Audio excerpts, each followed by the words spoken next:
గతించిపోయిన అయిపోయినటువంటి పథకం పైన మనం ఇక్కడ చర్చ చేసుకుంటున్నాం సార్. అయితే ఇప్పుడు సభలో అందరికి సర్క్యులేట్ చేసినారు సార్. దీంట్లో ఇది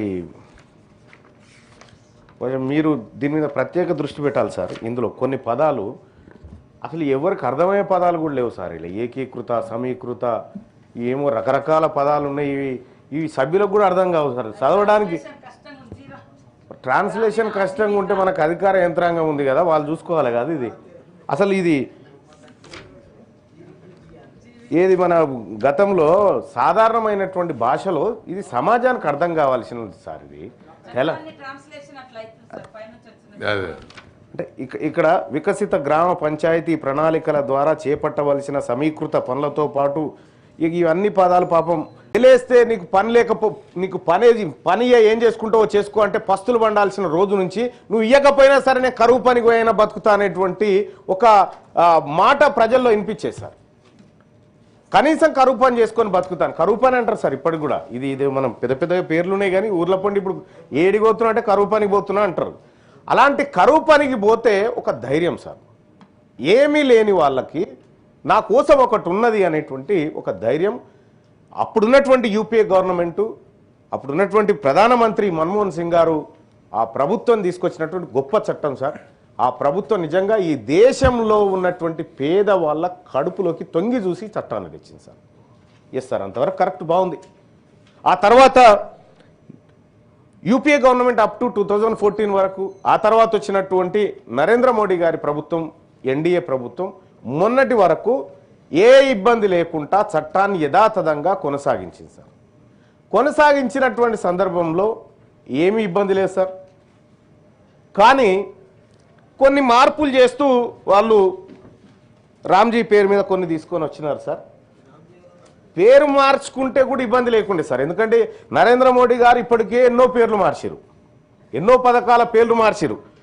ఇందిరా ఆవాస్ యోజన పథకాన్ని తీసుకుపోయి ప్రధానమంత్రి ఆవాస్ యోజన పథకంగా మార్చిరు. గ్రామీణ రాజీవ్ గాంధీ గ్రామీణ విద్యుత్ కారణ యోజన తీసుకుపోయి దీన్ దయాళ్ ఉపాధ్యాయని ఆ పేర్లని ఇట్లా దాదాపు ఒక 28-30 పేర్లు మార్చారు సార్. ఈ పేరు మార్చినా కూడా 30 పేర్లు మార్చారు సార్ మొత్తం. ఈ పేర్లు మార్చినా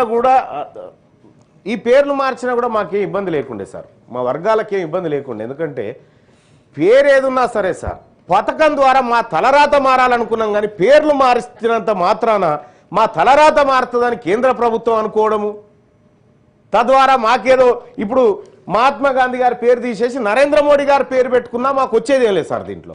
కానీ పథకంలో జరిగినటువంటి మార్పులు ప్రమాదకరంగా ఉన్నాయి.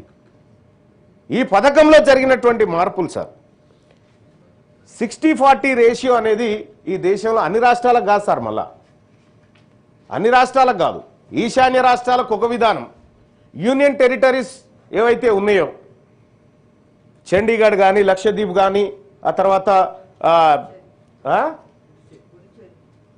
ఇవన్నిటి కూడా ఈ కేంద్రపాలిత ప్రాంతాలు ఏవైతే 100% పెడతా ఉన్నది అక్కడ 100%. ఇక ఈశాన్య ప్రాంతాల్లో ఉన్నటువంటి రాష్ట్రాలు ఏవైతే ఉన్నాయో సార్ అక్కడ 90-10 రేషియోలో పెడతా ఉంది.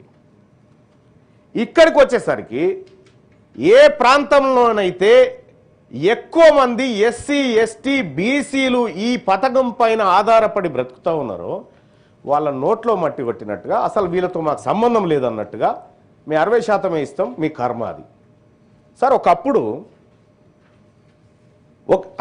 ఈ పథకంలో కూడా చాలా రకాల కొర్రీలు పెట్టారు సార్. మళ్ళీ దాంట్లో అనేకమైనటువంటి కొర్రీలు కనిపిస్తూ ఉన్నాయి. కేంద్ర రాష్ట్ర ప్రభుత్వాల భాగస్వామ్యం ఓకే సార్, ఉండాల్సిందే. మన ప్రభుత్వం కూడా అట్లాంటిదే. కేంద్రము ఆ తర్వాత రాష్ట్ర ప్రభుత్వాల బాధ్యత ఉంటుంది. ప్రజలను కూడా కేంద్ర ప్రభుత్వానికి రాష్ట్ర ప్రభుత్వానికి పన్నులు కడతా ఉన్నాం. మీరు ఎక్కడి నుంచి ఖర్చు పెడతారనేది మాకు కాదు, కానీ బాధ్యత నుంచి తప్పుకోవడం అంటే సార్, ఇప్పుడు ఉపాధి హామీ కూలీ పనులకు సంబంధించినటువంటి నిధుల షేరింగ్ ఏదైతే ఉందో దాని నుంచి నువ్వు 100% నుంచి 60కి తీసుకున్నావు అంటే బాధ్యత నుంచి తప్పుకుంటున్నట్టు కదా. కేంద్ర ప్రభుత్వం తన బాధ్యతను విస్మరిస్తూ ఉంది. ఈ దేశంలో ఉన్నటువంటి పేదల పట్ల ఎస్సీ ఎస్టీ బీసీ మైనారిటీ ఎవరైతే ఉన్నారో వాళ్ళు ఈ కరువు పని పోయేటోళ్ళ నెత్తి మీద ఇప్పుడు పిడుగుపడ్డట్టు అయిపోయింది సార్. వాస్తవానికి రాష్ట్రాల ఆర్థిక పరిస్థితే బాలేదు సార్. రాష్ట్రాల ఆర్థిక పరిస్థితి బాలేదు. ఇప్పుడు రాష్ట్రాలు మండికేయా మేము ఏమని కేంద్రం చెప్పడంతో అసలు ఈ కరువు పని ఉంటుందా ఉండదా ఇత్తడితో అయిపోయిందా సార్? దాని గురించి మాట్లాడే కంటే ముందు సార్ ఇక్కడ ఈ పథకంలో చాలా బాధాకరమైనటువంటి అంశం ఏంటంటే సార్ 2006 నుంచి 2014 వరకు అంటే యూపీఏ గవర్నమెంట్ హయాంలో అప్పుడున్నటువంటి ఇక్కడ కాంగ్రెస్ పార్టీ ప్రభుత్వం ఉండే ఆ హయాంలో పెట్టినటువంటి ఖర్చులు మనం చేసినటువంటి అభివృద్ధి కార్యక్రమాలు ఇవన్నీ చూస్తూ ఉన్నాం సార్. 2006 నుంచి 14 వరకు, ఆ తర్వాత 2014 నుంచి 26 వరకు సార్. అంటే మనం ఖర్చు పెడుతుంది ఒకే విధానంలో కనిపిస్తూ ఉంది, ఖర్చు పెడుతుంది ఒకే విధానంలో ఖర్చు పెడతా ఉన్నాం. అంటే కరువు పని నుంచి కరువు పని లేకపోతే ఈ రాష్ట్రంలో ఈ దేశంలో ఎస్సీ ఎస్టీ బీసీలు బ్రతికే ఛాన్సే లేదని నివేదిక చెప్తా ఉంది. కరువు పని లేకపోతే బతికే ఛాన్సే లేదు, వేరే మార్గమే లేదు. మేము అదే 2006లో ఉన్న పేదరికంలోనే ఉన్నారు ఈ ప్రజలు అనేది ఈ నివేదిక చెప్తున్నటువంటి మాట సార్. మరి ఇంతమంది 90% మంది ప్రజలు ఆధారపడి బ్రతుకుతున్నటువంటి ఈ స్కీమ్లో మార్పులు తీసుకొచ్చేటువంటి సమయంలో సార్ ఈశాన్య రాష్ట్రాలకు ఒక విధానం, అక్కడ బతుకుతుంది పేదవాడే సార్, ఇక్కడ బతుకుతుంది పేదవాడే. నీకు దాద్రా నగర్ హవేల్లో బతుకుతుంది ఆయనే, అండమాన్లో బతుకుతుంది కూడా అది అట్లాంటి పేదవాడే. ప్రాంతాన్ని బట్టి పేదరికం మారుతుందా సార్? ఎక్కడైనా ఎవరికైనా కడుపు ఒక్క తీరుగానే ఉంటుంది, ఆకలి ఒక్క తీరుగానే అవుతుంది సార్. కానీ రాష్ట్ర ప్రభుత్వం ఇందులో 40% నిధులు కావాలని కొర్రి పెడుతూ కేంద్ర ప్రభుత్వం బాధ్యత నుంచి తప్పుకోవడం అంటే ఈ రాష్ట్రాన్ని మరి ముఖ్యంగా ఈ రాష్ట్రంలో బతుకుతున్న మెజారిటీ ప్రజలను అనాథలం చేయడం కోసం ఈ బిల్లు తీసుకొచ్చింది సార్ కేంద్ర ప్రభుత్వం. అలాగే సార్ ఇదే వ్యవహారాల్లో సార్ రాష్ట్ర ప్రభుత్వం కూడా ఒక మాట చెప్పింది సార్. మేడం మంత్రి గారు చెప్పారు 125 రోజుల పని దినాలు. ఇప్పుడు భారతీయ జనతా పార్టీని అడిగితే మేము 125 రోజుల పని దినాల్ని మీకు ఇస్తా ఉన్నాం, గతంలో 100 రోజుల పని దినాలు ఉండే అని చెప్తా ఉన్నాడు సార్. 125 రోజులు రావడం సంతోషమే సార్, మాకు ఇబ్బంది ఏం లేదు. 125 రోజులు పని దినాలు రావాల్సిందే, ఇంకో 50 వచ్చినా కూడా మాకేం అభ్యంతరం లేదు. కానీ నువ్వు 100కు 100 రోజులు పని దినాల డబ్బులు కట్టించేటువంటి ప్రభుత్వం కేంద్ర ప్రభుత్వం ఇవాళ రాష్ట్రాల మీదకి ఆ భారాన్ని నెట్టి 125 రోజులలో 75 రోజులు మేము కడతాం, 50 రోజులు రాష్ట్ర ప్రభుత్వం కట్టరు. ఇది చెప్తున్నటువంటి మాట సార్. 100కు 100 అప్పుడు వాళ్ళే ఇచ్చేసారు. ఇది కొద్దిగా క్లియర్గా సమాజానికి అర్థమయ్యే భాషలో చెప్పాలంటే సార్, ఒక మహిళ కరువు పనికి పోతే 30 రోజులు కరువు పనికి పోతే, లేదంటే ప్రతిరోజు ఒక 300 రూపాయలు వస్తాయి, 300 రూపాయలు పెట్టుకో. 125 రోజుల పని చూపించినాం అనుకో, దాదాపు ఒక 37,500 రూపాయల దాకా ఖర్చు అవుతుంది అనుకుంటా. 37,500 రూపాయలు ఆ 125 రోజులలో ఆ కూలి పని చేసినటువంటి మహిళకి ఇవ్వాలి. దాంట్లో గతంలో 30,000 రూపాయలు ఉండే, ఆ 30,000 రూపాయలను కేంద్రం ఇచ్చేది, ఇప్పుడు 30,000 నుంచి దాదాపు 22,500కు తగ్గించుకుంది కేంద్రం. 22,500కు తగ్గించుకొని 15,000 రూపాయలు ప్రభుత్వం రాష్ట్ర ప్రభుత్వం ఇవ్వాలి, మిగతా 22,500 రూపాయలు కేంద్ర ప్రభుత్వం ఇస్తా. అంటే ఒక్కొక్క మనిషి మీద 7-8,000 రూపాయలు మిగిలించుకుంటున్న ప్రభుత్వం సార్ కేంద్ర ప్రభుత్వం. మాకు పని దినాలు పెంచినవు. ఇంకా దీంట్లో చాలా విచిత్రంగా ఉన్నాయి సార్. ఏంది, వ్యవసాయ సీజన్లో వ్యవసాయ కూలీలు దొరకాలన్నట్టు. ఎవరికి సార్? వ్యవసాయ గ్రామీణ ప్రాంతాల్లో వ్యవసాయ కూలీలు సార్. తమరు కూడా వ్యవసాయదారులు సార్. మీ బాయికాడు ఏంటన్నా ఇప్పుడు కలుపు తీసేటోళ్ళు కానీ, నాటేసేటోళ్ళు కానీ, లేకపోతే వరికోత కోసేటోళ్ళు కానీ ఉన్నారు సార్. మొత్తం యంత్రంతోటే కదా పని అంతా యంత్రాలతోనే జరుగుతూ ఉంది. ఇప్పుడు నాటేసే యంత్రాలు వచ్చినాయి, కోత కోసే మిషన్లు వచ్చినాయి, ఆన్నే ఏది బాయికాడికే వచ్చి చేస్తూ ఉన్నాయి, కలుపు జల్లేటి అవే ఉన్నాయి. మొత్తం వ్యవసాయ కూలీలే లేకుండా పోయింది. మొత్తం యాంత్రీకరణ జరిగిన తర్వాత నీకు వ్యవసాయ కూలీల లబ్ధి కోసం 60 రోజులు రిస్ట్రిక్షన్ ఎట్లుంటుంది? ఇది అంటే క్రమంగా కేంద్ర ప్రభుత్వం ఈ పథకాన్ని నిర్వీర్యం చేయాలనేటువంటి ప్రణాళికలో ఉంది.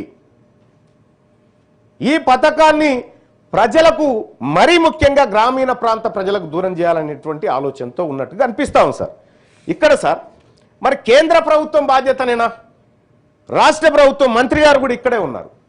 మనము మొన్నటి వరకు సార్ 2024 వరకు తెలంగాణ రాష్ట్రంలో 32 జిల్లాల్లో జాతీయ గ్రామీణ ఉపాధి హామీ పథకం నడిచింది. 32 జిల్లాల్లో.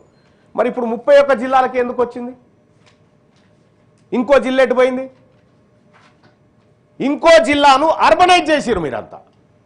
ఇంకో జిల్లాను గ్రామాలను తీసుకుపోయి మున్సిపాలిటీలు చేస్తే ఆ మున్సిపాలిటీల ప్రాంతంలో గ్రామీణ ఉపాధి హామీ పథకం వర్తించదు. సో ఇట్లా కేంద్ర ప్రభుత్వం బాధ్యత అనే అంటలేము, రాష్ట్ర ప్రభుత్వం కూడా కొంత బాధ్యత వహించాల్సినటువంటి అవసరం ఉంది.